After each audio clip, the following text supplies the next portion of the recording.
इस संसार में बहुत सारे लोग ऐसे हैं जो कोशिश करते हैं अपने नसीब को हराने के लिए और अपने जिंदगी में दुख पाते हैं, तरह तरह के कष्ट पाते हैं, लेकिन वो ये कोशिश नहीं करते हैं कि उनके जो नसीब में लिखा है वो उसे मान ले, उसे स्वीकार कर ले कि जो भगवान ने उनके किस्मत में लिख दिया है उनकी जिंदगी वैसे ही चलेगी।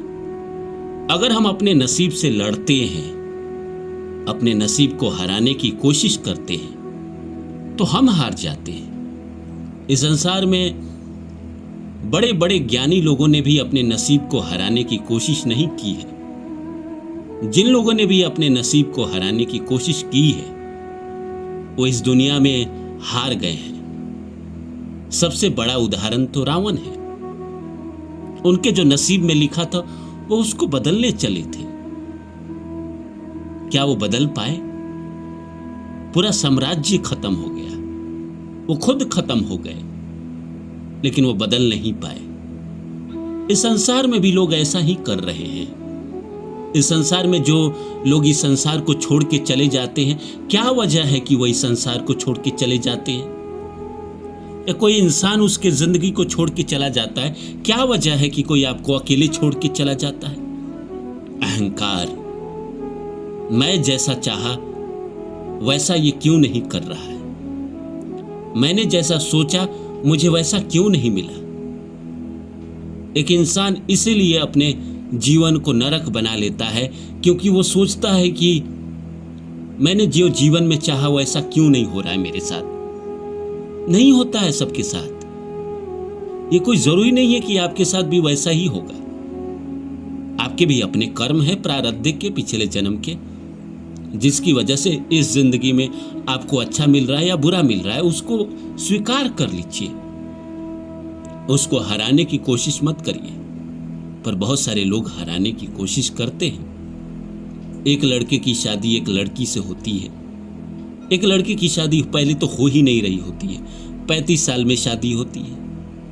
और मान लीजिए लड़की अगर साधारण है, कम पढ़ी लिखी है, कम खूबसूरत है, साधारण चेहरे की है, वो इंसान अपने पार्टनर को दोष देने लगता है, उस पे चिल्लाने लगता है, उस पे गुस्सा निकालने लगता है। पर वो ये नहीं सोचता है कि ये जो पार्टनर तुम्हें मिला है ये तुम्हारे अपने ही नसीब से मिला है ना, ये तुम्हारे अपने ही किसी जन्म के कर्म थे ना, जिसकी वजह से ये पार्टनर तुम्हें मिला।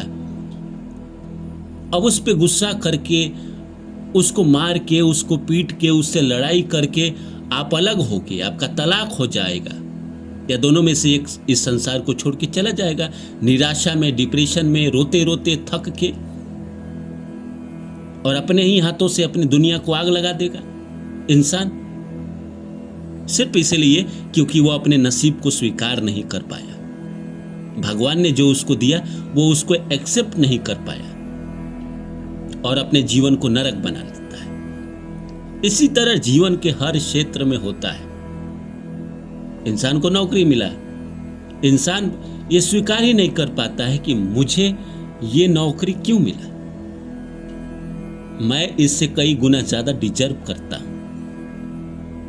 अगर आप डिजर्व करते तो प्रकृति आपको देती। आप यही डिजर्व कर रहे थे, इसीलिए आपको ये मिला।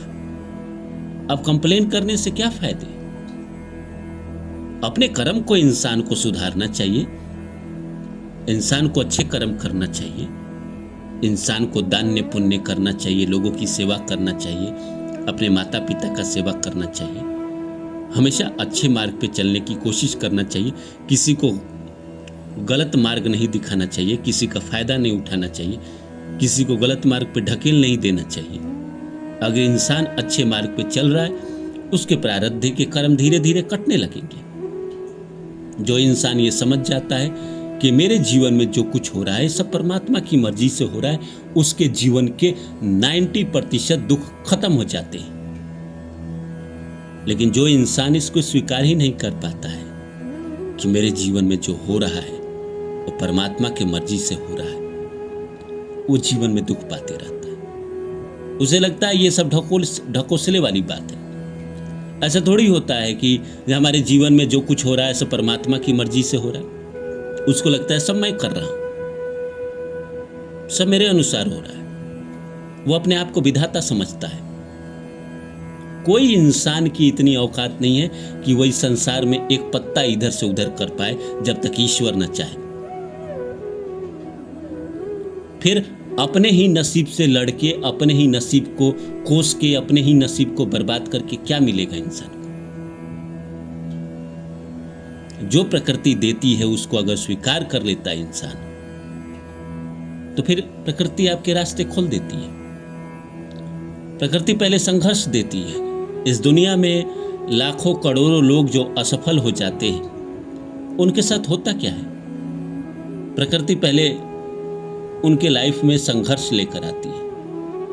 वो स्वीकार ही नहीं कर पाते हैं संघर्ष, वो संघर्ष को झेल ही नहीं पाते। वो किताबों में कितना बार पढ़ ले कि दशरथ माझी को 22 साल लगे पहाड़ काटने में, नवाजुद्दीन सिद्दीकी को 15 साल 18 साल लगे एक्टर बनने में। इसने इतना संघर्ष किया, उसने इतना किया, बिल गेट्स ने इतना किया, लेकिन जब उसके जीवन में संघर्ष आता है तो वो संघर्ष को स्वीकार नहीं कर पाता है और उस संघर्ष से बचने के लिए अपने नसीब से लड़ता है। क्या इस संसार में कोई अपने नसीब से लड़ पाया है? अब बताइए ना। आप अपने नसीब से लड़ेंगे तो नुकसान किसका होगा? आपका होगा या किसी और का होगा? कोई इंसान आपकी जिंदगी में आता है, आप उसके करीब जाते हैं, वो आपके करीब आता है, कुछ साल आप साथ रहते हैं, दुनिया आपको जन्नत जैसा महसूस होता है, क्योंकि आप उनके प्यार में हैं, वो आपके प्यार में।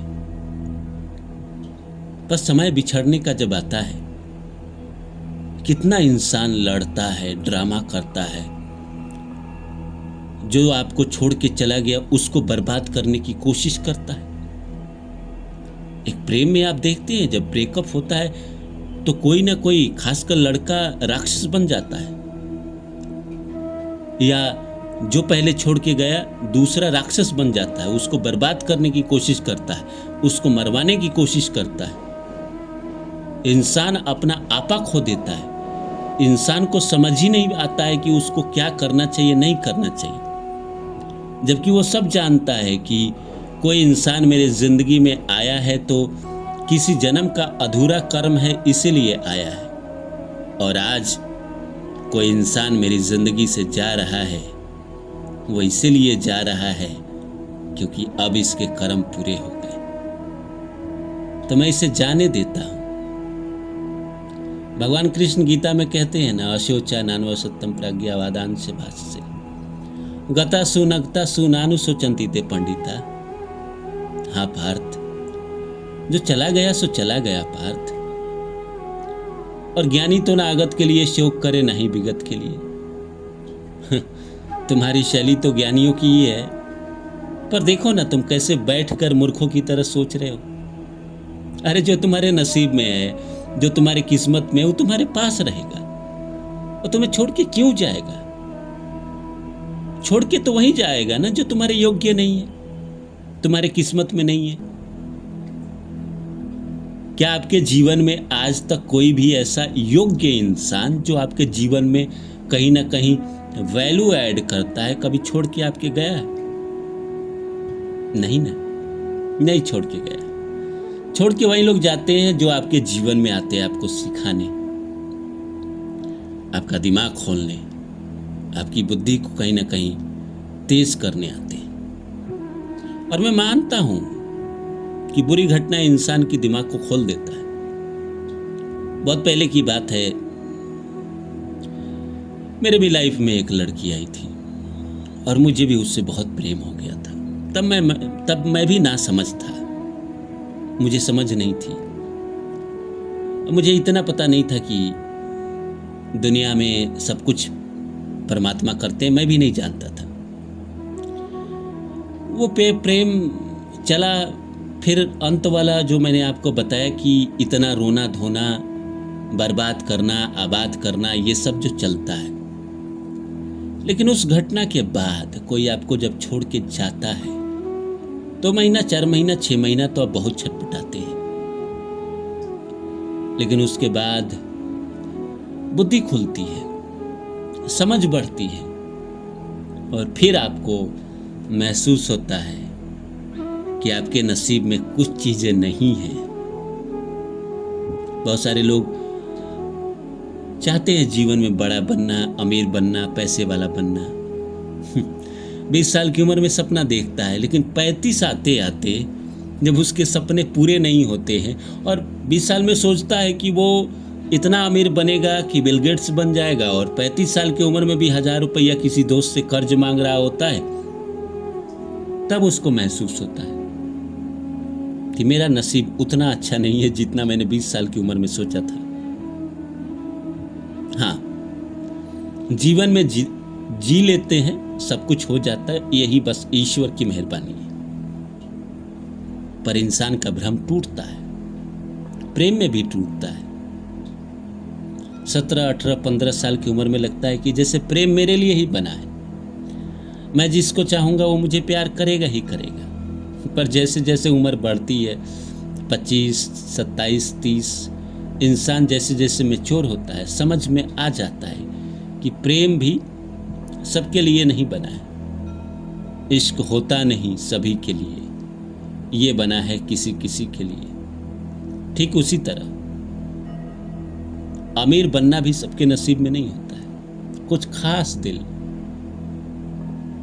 कुछ खास लोगों को ईश्वर चुनते हैं, वो बहुत पैसे वाला बनता है, क्योंकि उसके माध्यम से ईश्वर दुनिया का भला करवाने वाले हैं।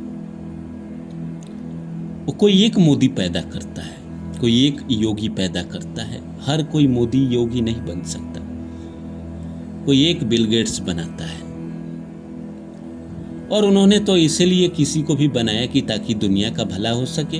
अब लोग इस संसार में आने के बाद, अपने सत्ता को पाने के बाद, पैसे के नशा में दुनिया का भला छोड़ अपना भला करने लगते हैं, तो शायद जब दोबारा जन्म होता है तो फिर उन्हीं इंसानों को जीवन में घसीटना पड़ता है, दुख उठाना पड़ता है, तरह तरह के कष्ट देखने पड़ते हैं। तो मैं कह रहा था आपसे कि आप अपने जीवन में नसीब से मत लड़िए, नसीब से लड़ने की कोशिश भी मत करिए। जो आपके ज़िंदगी में चल रहा है उसको स्वीकार करिए, ऑब्जर्वेशन में रखिए कि भगवान मेरी ज़िंदगी की दिशा कहाँ लेकर जाना चाहते हैं, क्या करवाना चाहते हैं। वही वाली बात है कि जब भूख लगे तो खाना खा लो, जब प्यास लगे तो पानी पी लो, जब प्रकृति नौकरी का मौका दे तो नौकरी कर लो, जब अमीरी का मौका दे तो अमीरी कर लो, जब शांति का मौका दे तो शांति कर लो।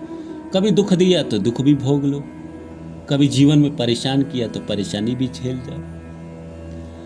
जब इस एटीट्यूड से जीना इंसान शुरू कर देता है तो फिर इंसान के जीवन में उतने दुख तकलीफ रह नहीं जाते। सारा दुख इंसान के जीवन में उम्मीद से ही आता है। महत्वाकांक्षा ज़्यादा होने पे इंसान अपने जीवन में दुख पाता है, लेकिन महत्वाकांक्षा को अगर ख़त्म कर दे, अपने जीवन से हटा दे, फिर क्या ही दुख। जीवन मिला है, इस जीवन में हम सीखेंगे। प्रकृति भेजती है किसी भी आत्मा को इस संसार में इसलिए ताकि जाए और अलग अलग अनुभव को प्राप्त करके वापस लाए, अपनी आत्मा को समृद्ध करे, ताकि अंत तो मोक्ष ही आधार है, मोक्ष ही पाना है। लेकिन संसार में भेजे हैं तो कहीं ना कहीं आपको जीना ही पड़ेगा, लेकिन बिना इच्छा के और बिना उम्मीद के। और लड़ना नहीं है अपने नसीब से। अगर अपने नसीब से लड़ेंगे तो कहीं ना कहीं आप हार जाएंगे। इस संसार में चाहे बड़ा से बड़ा आदमी हो या छोटा से छोटा आदमी हो, जिसने भी अपने नसीब से लड़ने की कोशिश की है दोस्त, वो हार गया है। तो क्या आप ही हारना चाहते हैं? नहीं ना। जब नहीं चाहते हैं तो अपने जीवन में अपने नसीब से कभी मत लड़िएगा। नसीब जो आपको रास्ता दे रहा है उस पर चलने की कोशिश करिए। नसीब अगर कोई रास्ता देता है तो मेरा इतने सालों का अनुभव है, गलत रास्ता नहीं देता है। नसीब अच्छा अनुभव देता है, अच्छा रास्ता देता है, वो आपके भले के लिए देता है। उसको स्वीकार करिए और जिंदगी में आगे बढ़िए। पीछे क्या हुआ उसको भूल जाइए, अपने नसीब से लड़ना बंद कर दीजिए और इस संसार को अपने अच्छे नजरों से देखना शुरू करिए। जथा दृष्टि तथा सृष्टि, जैसा देखोगे वैसा सृष्टि नजर आएगा। सब में अच्छे लोग देखोगे तो सृष्टि अच्छा लगेगा, सब में बुरा इंसान देखोगे तो सृष्टि बुरा लगेगा। न्यूज़ देखो तो दुनिया तबाह होने वाली होती है, बर्बाद होने वाली होती है, और अपनी ज़िंदगी में जियो तो दुनिया लगता है जैसे ख़त्म ही ना हो। दिन ख़त्म होना मुश्किल हो जाता है।